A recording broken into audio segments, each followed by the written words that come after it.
Title of webpage: The Most Integrated Setting Coordinating Council, MISCC. Background: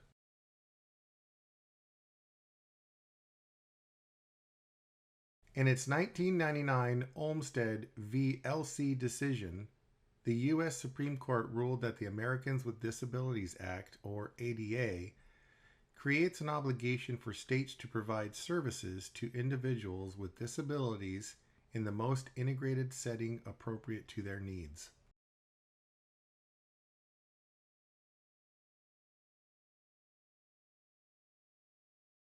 New York State developed a comprehensive Olmsted implementation plan in 2013 that addressed 4 primary domains: housing, employment, transportation, and community engagement.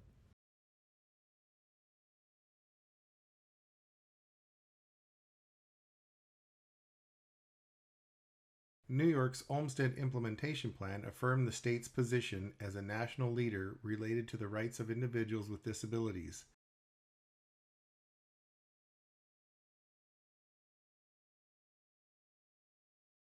The Most Integrated Setting Coordinating Council, or MISCC, is the oversight body for New York's work on Olmsted implementation.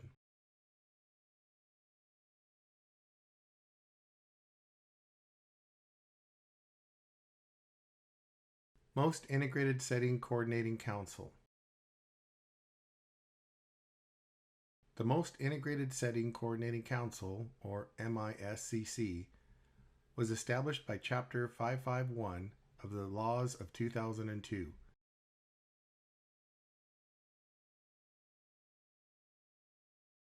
The MISCC is responsible for ensuring that New Yorkers of all ages with physical, intellectual, developmental, and mental health disabilities receive care and services in the most integrated settings appropriate to their individual needs.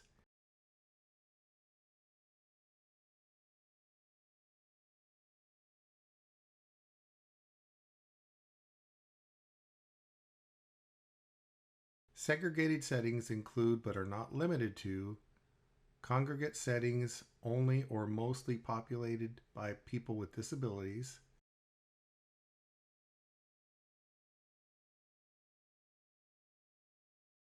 regimentation in daily activities, lack of privacy or autonomy, limitation of engagement in community activities, limitations of managing one's own activities of daily living, or act as institutional places for people with disabilities.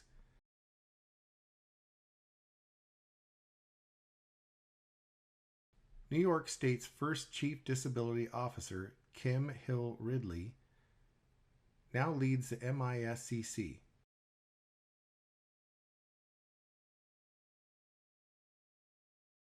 Kim Hill Ridley has made serving individuals with disabilities in the most integrated setting a top priority throughout her career.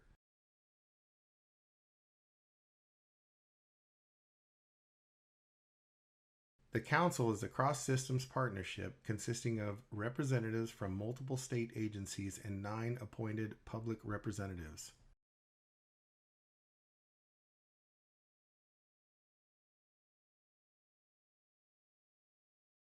NYS Agency Council members include the Office of Mental Health, the Office for People with Developmental Disabilities, the Department of Health, the Office for the Aging, the Education Department inclusive of the Adult Continuing Education Services, Vocational Rehabilitation, the Office of Alcohol and Substance Abuse Services, the Division of Housing and Community Renewal, the Department of Transportation, the Office of Children and Family Services inclusive of the Commission for the Blind, the Office of Temporary and Disability Assistance, and the Justice Center for the Protection of People with Special Needs.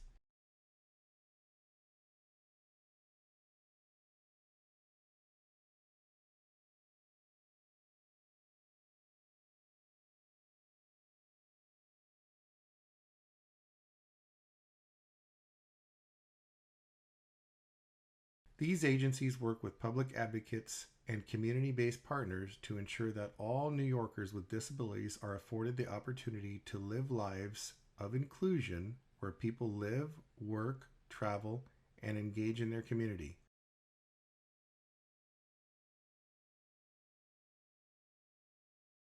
Kim Hill and the MISCC have set updating the state's 2013 Olmstead Plan as a focus of their work.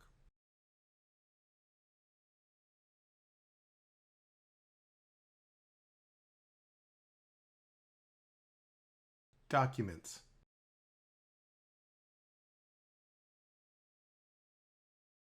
The 2010 to 2012 MISCC plan identifies baseline data and creates measurable agency-specific housing, employment, transportation, and long-term care goals that will assist New Yorkers with disabilities to avoid institutionalization and live in the most integrated settings.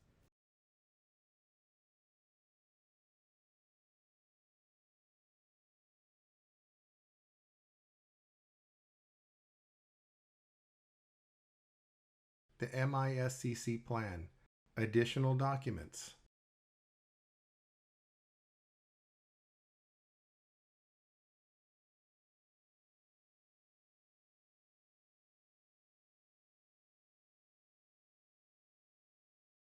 Hyperlink 1. MISCC Bylaws. Hyperlink 2. The Olmstead v. LC Decision. Hyperlink 3. Executive Order 84, establishing the Olmstead Plan Development and Implementation Cabinet.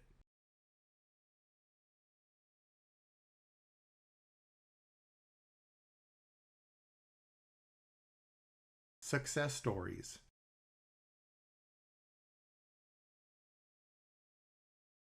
With the implementation of the Olmstead Plan, New York has become a leader in transitioning people out of institutional settings.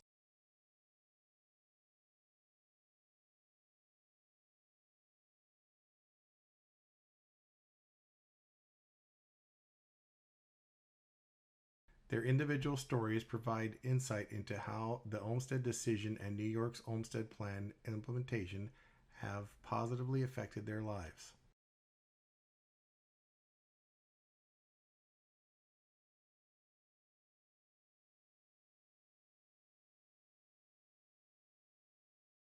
Kevin R.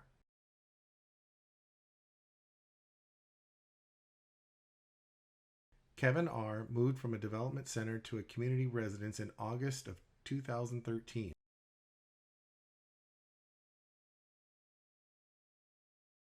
Kevin now works as a custodian where he learns to effectively manage his money.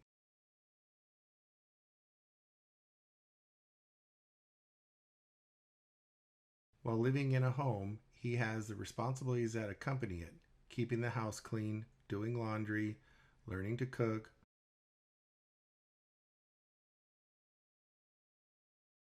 all being mastered with an eye towards further independence.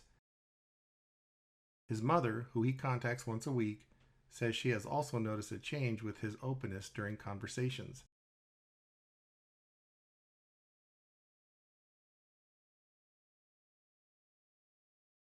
Kevin has always been a quiet person who used to spend most of his time in his room. Today, he is more confident, outgoing, and self-directed.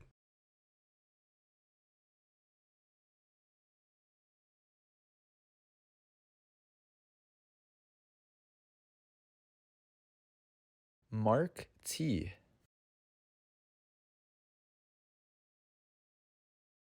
Mark T. resided in Monroe Developmental Center for many years.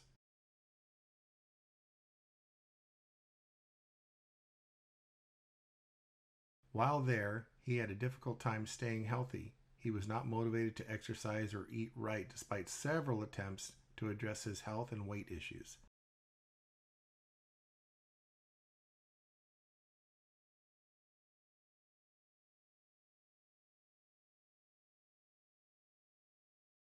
After making progress at the center, he moved to a community residence where a new Mark emerged.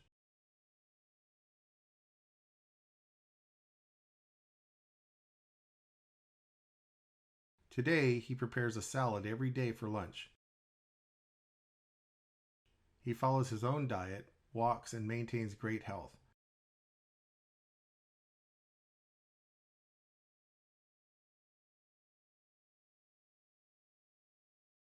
Mark says living in the community makes me feel really good, really happy. There's no fence and I'm not closed in.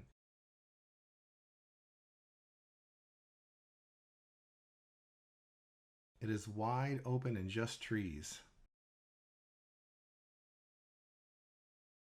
The people in my group home are like my family, and I do things with them like a family, like going shopping, go for walks, and go to the movies.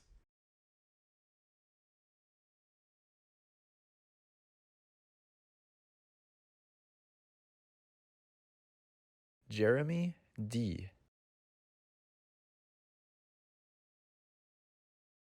Jeremy D. has made a strong transition from institutional to community living.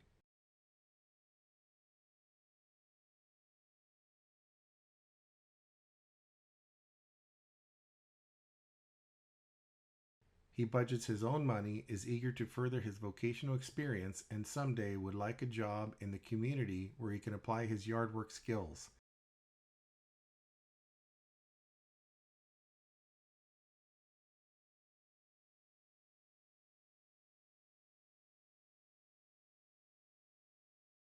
Jeremy has also been able to pursue his passion for auto mechanics since his community transition and has strengthened his relationship with his father, who introduced him to the world of engine building.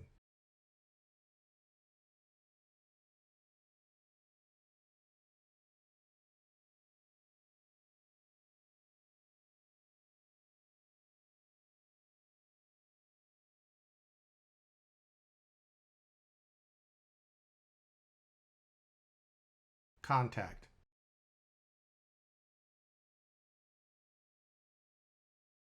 Contact MISCC at email address accessibility@exec.ny.gov with feedback, questions, or concerns.